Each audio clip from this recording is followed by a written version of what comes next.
భూ కబ్జా ఆరోపణలు పోలీస్ కేసుపై స్పందించారు మాజీ మంత్రి మల్లారెడ్డి. భూ కబ్జాతో తనకు ఎటువంటి సంబంధం లేదన్నారు. అయితే తనపై కేసు నమోదైన విషయం మాత్రం వాస్తవమే అన్నారు. తాను కూడా కోర్టును ఆశ్రయిస్తానని చెప్పారు. అయితే ఇది ప్రభుత్వ కక్షతో తీసుకున్న చర్య కాదన్నారు మల్లారెడ్డి. నిన్న మల్లారెడ్డితో పాటు ఆయన 9 మంది అనుచరులపై మేడ్చల్ జిల్లా షామీర్పేట పిఎస్లో భూ కబ్జా కేసు నమోదైంది. వారిపై 420 చీటింగ్ కేసుతో పాటు ఎస్సీ ఎస్టీ అట్రాసిటీ కేసు నమోదైందని తెలిపారు సిఐ నిరంజన్ రెడ్డి. మొత్తం 47 ఎకరాల 18 గుంటల గిరిజనుల భూమిని మంత్రి కబ్జా చేశారని బాధితులు ఫిర్యాదు చేశారు. దీంతో పోలీసులు కేసు నమోదు చేశారు. మేడ్చల్ జిల్లా మూడుచింతలపల్లి మండలం కేశవరం గ్రామంలోని 33, 34, 35 సర్వే నెంబర్లో మల్లారెడ్డి కబ్జా చేసిన గిరిజనుల భూమి ఉంది. వాస్తవం అసలు లేదు. అది 47 ఎకరాలు భూమి ఎస్టీలది. అదేదో ఎస్టీలది అది కూడా 38 అని అంటున్నారు. వాళ్ళు కొన్నోళ్ళంతా రకరకాల రామరెడ్డి అని వాళ్ళు రకరకాల మనుషులు ఉన్నారు. వాళ్ళకు 38 కింద ఏదో డబ్బులు అడిగారు, వాళ్ళు ఇచ్చారు. మధ్యవర్తులు కొందరు తిన్నారు.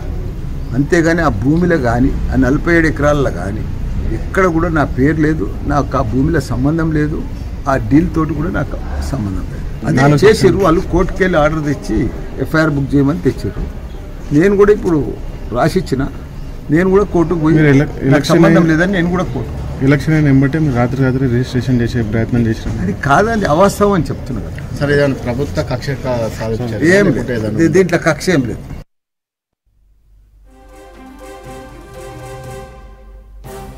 రైట్, కేసుపై మరిన్ని డీటెయిల్స్ శివారెడ్డిని అడిగి తెలుసుకుందాం. శివ, మల్లారెడ్డి కామెంట్స్ ని ఎలా చూడొచ్చు అంటారు? చంద్రిక, మాజీ మంత్రి మల్లారెడ్డి భూ కబ్జా వ్యవహారం పోలీస్ కేసు బుక్ కావడం అసెంబ్లీలో లాబీలో చర్చనీయాంశంగా మారింది. బీఆర్ఎస్ ఎమ్మెల్యేలే కొంతమంది మల్లారెడ్డిని కలిసినప్పుడు అడిగినారు, ఈ కేసు ఏంది, అసలు ఈ కబ్జా ఏంది, లాస్ట్ ఎలక్షన్స్ రేపనగా అర్ధరాత్రి కూడా రిజిస్ట్రేషన్ జరిగిందా, అసలు ఏంది దీని వెనుక అంటే ఆయన స్పందించారు. అసలు ఇది 3 ఏళ్ల క్రితం కొన్న భూమి, అది కూడా వేరే వాళ్ళ పేరు మీద ఉంది, మా వాళ్ళ పేరు మీద ఉంది, నా పేరు మీద లేదు, మా వాళ్ళే కొన్నారు ఆ భూమిని. ఆ భూమి కేసు, ఆ భూమి అఫీషియల్గా కొన్నారు, ఆల్రెడీ డాక్యుమెంట్స్ ఉన్నాయి. అంతేగాని అర్ధరాత్రి పూట తర్వాత ఎలక్షన్స్ ఒకరోజు ముందు రిజిస్ట్రేషన్ అయింది కాదు. కొన్నది కరెక్ట్గా ఎస్టీల దగ్గర కొన్నారు భూమి. కానీ కావాలని ఇప్పుడు వాళ్ళు మళ్ళీ తిరగబడి ఆ భూమి మా భూమి మాకు కావాలని వాళ్ళు మళ్ళీ రివర్స్ చేస్తున్నారు. పవర్ మొన్నటిదాకా మంత్రిగా ఉన్నాం కాబట్టి ఎవరు రాలేదు. మంత్రి మారిన తర్వాత ఖాళీ ఎమ్మెల్యే అయిన తర్వాత ప్రభుత్వం మారిన తర్వాత వాళ్ళు మళ్ళీ ఆ భూమి వాళ్ళ భూమి వాళ్ళకి కావాలని, ఇప్పుడు భూముల రేట్లు ఎక్కువైపోయినాయి కాబట్టి ఆ భూమి కావాలని కొంతమంది ఎవరో రెచ్చగొడితే ఆ భూ యజమానులు, పాత యజమానులు ఎస్టీలు పోలీస్ స్టేషన్లో కంప్లైంట్ ఇచ్చారు. మళ్ళీ వాళ్ళంతా ఇదంతా ఒక గలాటా చేస్తున్నారని మల్లారెడ్డి ఎమ్మెల్యేలకు ఇచ్చిన ఆన్సర్, వాళ్ళ పార్టీ ఎమ్మెల్యేలు అడిగితే వాళ్ళకి చెప్పిన ఆన్సరు, డాక్యుమెంట్స్ ఏమైనా ఉంటే బయట పెట్టవచ్చు మీడియా కంటే, డాక్యుమెంట్స్ మేము ఎందుకు పెట్టాలి, కంప్లైంట్ ఇచ్చిన ఉన్నారు కదా వాళ్ళ దగ్గర డాక్యుమెంట్ ఉంటుంది, వాళ్ళు బయట పెట్టవచ్చు. వాళ్ళు రిజిస్ట్రేషన్ చేసినప్పుడు వాళ్ళు ఎప్పుడు రిజిస్ట్రేషన్ చేసినా వాళ్ళకి తెలుసు, ఆల్రెడీ కంప్లైంట్ ఇచ్చిన వాళ్ళకి వాళ్ళ దగ్గర కూడా డాక్యుమెంట్ ఉంది, వాళ్ళు కూడా బయట పెట్టవచ్చు. వాళ్ళు డాక్యుమెంట్ పెట్టలేదు, ఏమీ పెట్టలేదు, జస్ట్ ఉత్తగా ఆరోపణలు చేసినారు, పోలీస్ స్టేషన్లో కంప్లైంట్ చేసినారు, పోలీసులు విచారణ కూడా చేసినారు.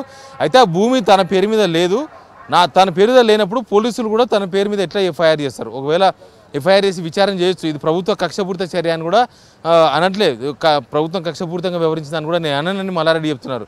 మరి ఎవరు చేసింది అంటే వాళ్ళు ఎవరో ఉన్నారు వాళ్ళ వెనుక, వాళ్ళు రెచ్చగొడితే వాళ్ళు ముందుకొచ్చి పోలీసుల్లో కంప్లైంట్ చేసినారు. కానీ మల్లారెడ్డి పేరు మీద మీరు చెప్తున్న 47 ఎకరాల భూమిలో గజం భూమి కూడా నా పేరు మీద లేదు, నా పేరు ఎందుకు రాసినారు ఎఫ్ఐఆర్లో అనేది మల్లారెడ్డి అడుగుతున్న ప్రశ్న. కోర్టు నుంచి పోలీస్ స్టేషన్లోకి నోటీస్ పంపిస్తా, కోర్టులో ఆల్రెడీ దీని మీద పిల్లేసినట్టుగా మల్లారెడ్డి క్లారిటీ ఇచ్చిండ్రు. ఇక కేసు నమోదైతే నిజమే, కేసు వేసినారు కాబట్టి నేను కూడా కోర్టును ఆశ్రయించాల్సి వచ్చింది. కోర్టు నుంచి మళ్ళీ పోలీసులకు నోటీస్ వస్తుంది, నాకు సంబంధం లేదు. ఒకవేళ దానిలో నిజంగానే ఏమైనా అక్రమాలు జరిగి ఉంటే ఆ భూమి ఎవరి పేరు మీద ఉందో వాళ్ళకి నోటీసులు ఇవ్వాలి, వాళ్ళ మీద కేసులు బుక్ చేయాలి. కానీ నా పేరు మీద లేనప్పుడు నా పేరు ఎట్లా దానిలో ఎఫ్ఐఆర్లో పెడతారనేది మల్లారెడ్డి అడుగుతున్న ప్రశ్న. తన పేరు లేనప్పుడు తన పేరు ఎందుకు ఎఫ్ఐఆర్లో పెట్టిందని కోర్టు నుంచి నేను చూసుకుంటా. కోర్టు నుంచి ఆల్రెడీ నోటీసులు వస్తాయి వాళ్ళకి, కోర్టు నుంచి వచ్చిన నోటీసులకు పోలీసులు ఎట్లా రెస్పాండ్ అవుతారో చూద్దామంటున్నారు. కానీ ఇదేం ప్రభుత్వం కక్షపూరితంగా చేసిన చర్య కాదు, ఆ భూమి తన పేరు మీద లేనట్టుగా మల్లారెడ్డి అయితే క్లారిటీ ఇస్తున్నారు. త్వరలో దీనికి సంబంధించిన పూర్తి వివరాలతో వస్తా.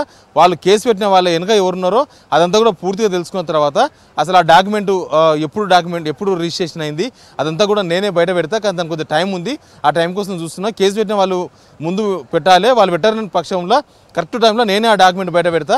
కానీ ఎలక్షన్స్ ముందు ఏదో అయిపోతుంది, ఇక రాత్రి అయితే ఎలక్షన్ అయిపోతే నేను ఓడిపోతా ఎట్లా, నేను అట్లా రిజిస్ట్రేషన్ చేసింది కాదు. ఇది 3 years బ్యాక్ రిజిస్ట్రేషన్ చేసిన జాగా, ఆ జాగా మా వాళ్ళే కొన్నారు కరెక్టే అది, కానీ నాకు సంబంధం లేదు, నా పేరు మీద లేదు, అది ఇప్పుడు ఉన్నది కాదు అని మాత్రం మల్లారెడ్డి చెప్తున్నారు. దానికి సంబంధించిన ప్రూఫ్లు ఏమున్నాయి, అసలు కంప్లైంట్ ఇచ్చిన వాళ్ళు ఏమన్నా బయట పెడతారా, దానికి సంబంధించిన ప్రూఫ్లు చూడాల్సి ఉంటుంది. కానీ బీఆర్ఎస్లో అయితే ఒక చర్చనీయాంశంగా మారింది.